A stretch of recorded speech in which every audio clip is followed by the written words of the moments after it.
কল্পনা জগতে বাস্তবের পৃথিবী, কাগজের পৃষ্ঠা জুড়ে বিস্ময়ের ঘোর লাগা সাম্রাজ্য। বিজ্ঞানের কল্পকাহিনীতে চমকে যাওয়া সব আবিষ্কারের নেশায় ক্ষুদে পাঠকরা।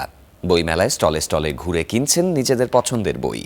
অভিভাবকরাও বলছেন, মোবাইলে আসক্তি দূর ও শারীরিক মানসিক বিকাশে সন্তানদের বইমেলায় আনছেন তারা।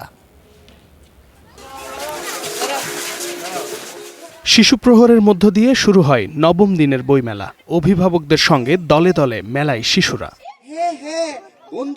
শিশুদের কোমল হাতের স্পর্শে রং পেন্সিলে আঁকা ছবি যেন জীবন্ত হয়ে ওঠে। আঁকাআঁকির এমন দৃশ্য দেখে মুগ্ধ অভিভাবকরাও।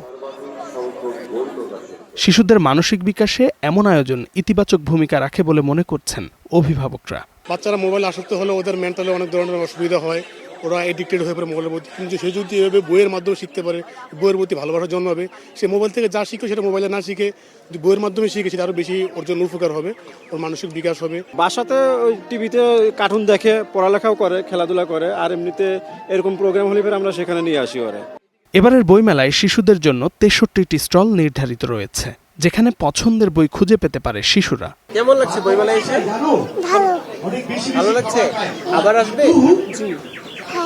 আমি সায়েন্সের বই খুঁজেছি, বিজ্ঞান বাক্স থেকে রাসায়নিক একটা বই কিনেছি।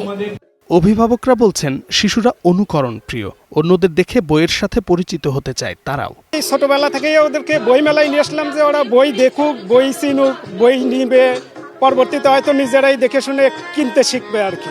আসার যে অভ্যাসটা তৈরি হলে খেলতে খেলতে এক সময় হয়তো বইয়ের দিকে যাবে কিনা সে তো বড় হয়ে সেটা ঠিক করবে। এখন আসার অভ্যাসটা তৈরি করার জন্য আমরা নিয়ে আসছি। বইমেলায় শিশুদের জন্য বরাদ্দ স্টলগুলোতে তাই ছুটির দিনে ভিড়, যেখানে মিলছে শুধু শিশুদের পছন্দের বই। শামীম বিশ্বাস, স্টার নিউজ, ঢাকা।